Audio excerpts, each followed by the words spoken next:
Hey, how you doing? Professor Reed here. Hope everybody's doing well. It's amazing because I just like recorded this whole thing and then I realized I never hit to record. So anyhow, yeah, so I'll try to redo it. In fact, though, I caught one typo, so I'm sort of glad about that. So yeah, so here's a little graphic. I don't know if there's a relationship to this or not, but what I want to do is just sort of talk about, um, this is primarily made for my 200 level classes, and this idea of discourse community about the interviews. Okay, so the interviews can be, one of the areas that causes a little bit of like concern, a little bit of anxiety for students because they worry about some of the aspects of the interview.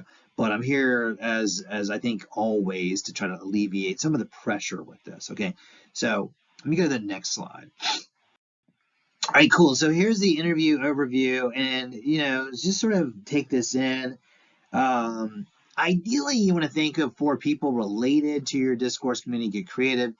And these are going to serve as a primary source. Okay, so like the idea of the paper is that we're trying to connect primary sources to secondary source material, and that's one of the goals I think of like a 200 level class. We want to get to we want to get to a little bit higher level, and you want to think of four people, right? So four people related. Now, one of the papers I've had across the board in my classes is going to be a paper on veganism. So, a fair amount of students have done vegan as a topic, and like they have access to somebody that's a vegan, or they know somebody's vegan, and they write a paper on that. Now, in terms of who you can interview there, and sort of being creative with this, you can interview somebody that's currently a vegan. You can interview somebody that was maybe formerly vegan, and my sister's been vegan for a little while, and a couple really almost 20 years now, and she will get a few people that are sort of like combative with it or about it. So I'm not saying that like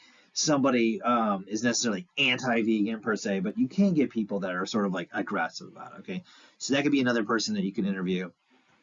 You could also interview like a nutritionist or like a dietitian. So like you could talk about all sorts of ways that they would go about doing that. And there's a lot of flexibility with who you can interview. Now you want to be aware that like sort of from a journalistic perspective, you want to get interviewees that represent multiple facets of the paper of the subject of the paper. Okay, so I wouldn't want to interview like somebody that I completely agree with it, and then somebody that completely agree with it again. I want to get some diversity in terms of the sort of angles for the paper. And you want to try to get the interview questions out of the proposal. And that's what I'm going to show you in a second, what students have done sort of historically with it as well. Okay, and ultimately, you only need to interview two people. So I list four because one of the things that can be a little bit of a challenge for this paper is that some people don't get back to you about an interview, okay? And sometimes people will say they want to interview you and then they end up getting sort of scared about doing the interview, okay? And ultimately, you're going to only need, for the assignment on Canvas, and I'm glad we did this because I didn't mention this, you only want to need to submit the questions, but ultimately you need to integrate their answers into the essay, okay? So like the goal of this is that you're going to create three questions, and a lot of times students will ask the same question to both individuals, and you're trying to integrate them in and sort of connect it to the information in the proposal. Okay, and we'll talk about that in a second. And also get creative about how you'll do the interviews. After we're back in school, like this is spring 2023. I don't want to say we're post COVID, but like we could sort of debate that all day. But I do think that there's a lot of creative ways that came out of COVID that we can do the interviews. You can do, the classic sit down interview. You could do by the phone. You could do an email interview, which I would say is probably the highest one that people will do. However, I did have a really successful interview done on Reddit, and I had a student that played like they were doing like sort of a gamer culture. I want to say the culture was the gamers were called the game is called Overwatch, and they actually conducted the interview on the gaming platform, if that makes sense. And I'm trying to think of some other. Yeah, people have done polls. They've polled people. They've done a little bit of surveys, and we'll talk about that in a minute as well. So there's a wide variety of ways to do the interview, and just don't get scared off by the interview, because I think like you can usually find somebody that will give you an interview, or you can create a survey. There's multiple ways of going about sort of getting the information into the paper. And a couple semesters ago, I had a student who did a paper on sort of this culture of like New Age, maybe a little bit of witchcraft, maybe a little bit of Wicca. I don't want to lump those together because they're completely different.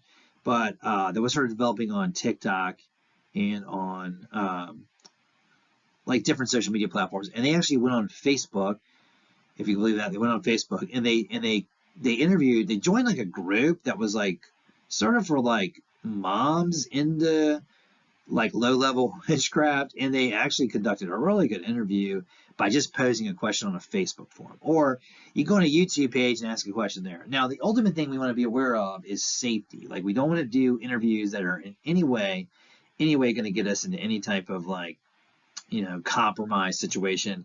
And gosh, probably about 5 or 6 years ago, I had a paper on Scientology. It was actually a journalism paper. It was a little different, but it was about Scientology. And I don't want to judge Scientology. I'm sort of like, I feel like they get a lot of like negativity, and it's pretty warranted, right? But I'm just not an expert in Scientology.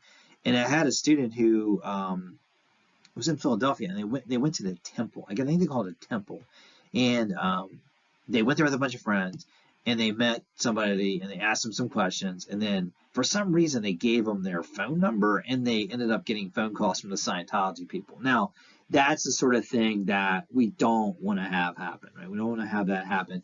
So we want to be creative about this, but don't shy away from an interview just because you don't think you can reach somebody. There's a lot of flexibility with it. And you want to try to create your interview questions out of the proposal, which we're going to look at in a second. Okay, I'm going to go to this next slide. Do I need to announce I go to each slide? Okay, so here's the thing. Like last semester, I had a student, Penn State. It was a 200 level class. Student was named Justin, really great student, and he watched a Netflix series on this group called the Fundamentalist LDS. Okay, because I know there's multiple divisions of LDS. I'm actually pretty interested in Mormon history. I don't want to get too into it, but I grew up in Virginia. I really didn't know many Mormons at all. In fact, I had one friend who was converted to Mormonism, and I really, didn't grow up in the church or anything associated with it. And I really never known somebody as Mormon, but I did end up getting into just their history, and it's just fascinating to me, their history. It's really like a certain part of America, and then a certain time period in America, I should say, and it really evolved and changed. So Mormonism is something that like I've spent a little bit of time with, and I know that there's over like 70 different denominations, I guess we call them, of Mormonism, and this one here is called it's called Fundamentalist Mormon LDS. Okay, so.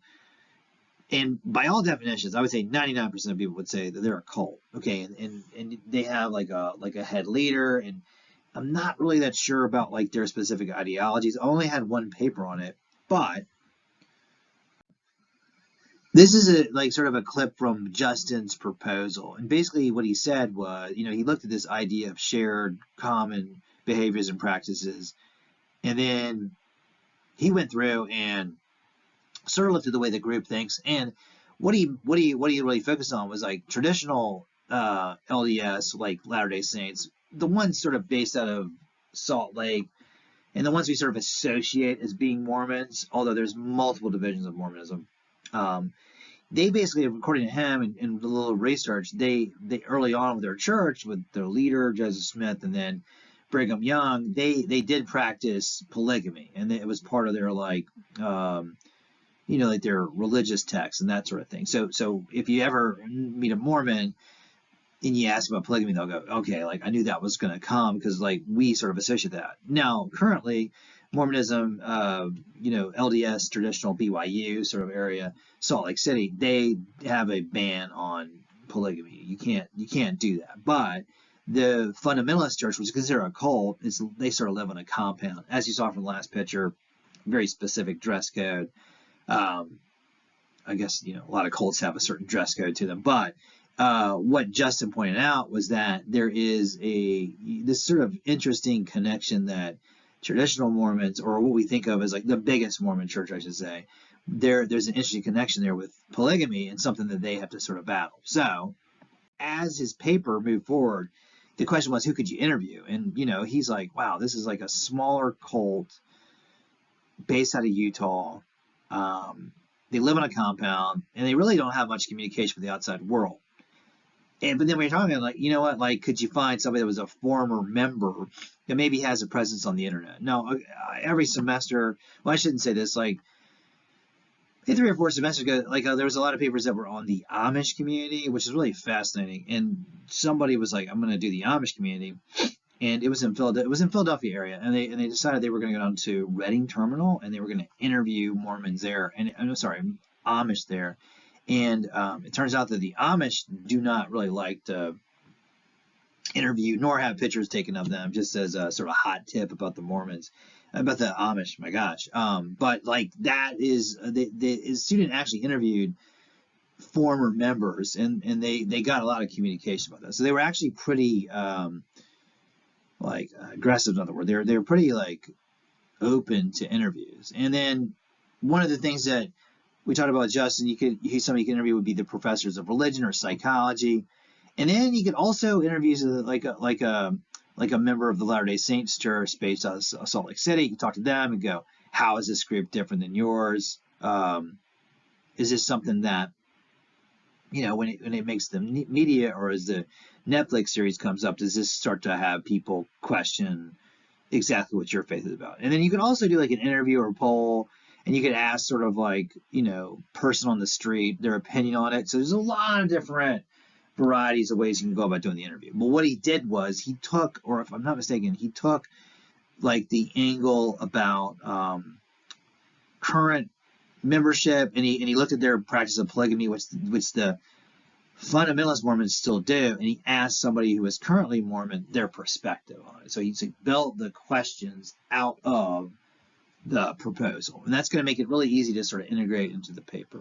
Okay, and then another group that I've had multiple papers on, and they're right there in the right, is the incel community. Now, incels are a very toxic ideology that focuses on a lot of things, right? They focus on a lot of things, and they sort of come out of this like really coagulated part of the internet, and they have other movements that were sort of related to them. And I had 2 students last semester, Michael and Grace, that did their papers on the incel community, we'll call them, and really did a good job on it. And across the board, I've had a few papers on the incel community. Now, they have this, like I said, toxic ideology, and a lot of the memes that they use have crept up into common society, and the Chad meme is an example of it, right? And they're basically an internet phenomenon, although there's been moments where they've been, there's been some crimes and some killings occurred that were perpetuated by people that identified as incel. And there's a very famous one named Elliot Rodger, who I want to say read some manifesto about it. Okay, so anyway, long story short, the student I should really talk about some of the previous students as well. They did this proposal, and one of the things they looked at was this idea of vocabulary. Okay, so the incel community has got a ton of different vocabulary that they use, and now I don't want to say they invented the term alpha and beta, and like I said, I'm not an expert in anything, but they look at like different types of pills, red pill, blue pill, so they have that sort of mixture, which is found on the internet.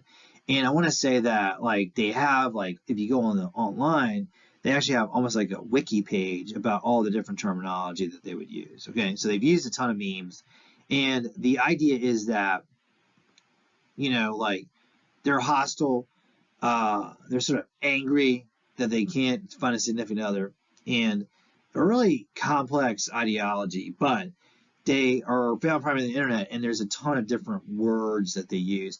primarily Chad. This is one of the terms they would use. And, incel actually stands for involuntary celibate, which came out of, I feel like, maybe a feminist writer used that back in the 90s, but I'm not 100% sure about that. But what students have done historically is they've taken these terms, okay, and who could you interview, right? So you could interview somebody that, current member of the community, which we got to really be careful with. Like, I don't know many people that would identify as an incel per se, but maybe somebody a little sympathetic to it. Now, we're currently in like the year 2023. There's a lot of discussions about Andrew Tate, and there's a lot of discussions about sort of the mansphere type of thing. And, you could get somebody's take from that world on another group. I mean, there's so many different factions around some of these groups. You could find, some tension there. And you can talk to somebody that was formerly a member and, like somebody that maybe progressed beyond that ideology. And, like that could be somebody you could talk about, professor of psychology. Now, I've had a fair amount of students that are criminal justice majors, and they've talked to law enforcement about what to do about the incel community. Like, are they growing? Do they pose a threat? How do we identify somebody? And you can also potentially talk to somebody in the legal capacity, because there's a question about freedom of speech and, something like, that could be potentially viewed as like conspiratorial. Is that something we should allow on social media? So it could go in a lot of different ways. And I did have a student, this is got to be like 2019, one of my better classes I've ever had. And she did a survey, and she basically just she was a criminal justice major, and she interviewed her brother and her friends, and they didn't identify as this.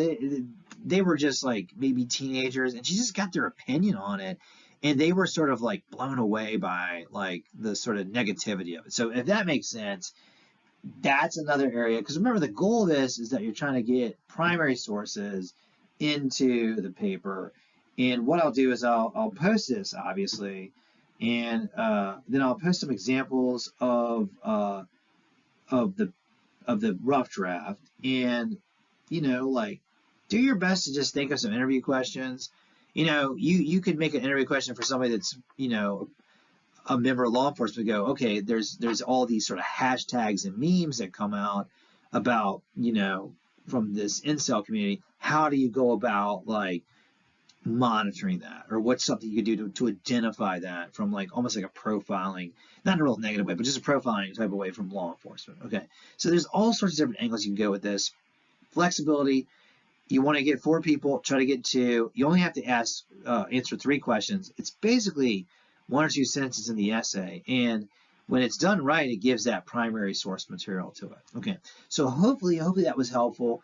And then what I'll do is I will post some examples of the essays, and I'll try to make one of these videos every so often. I don't want to commit to every week, but I think they're super helpful. Okay, let me know if you need anything. Email me, and we'll talk soon.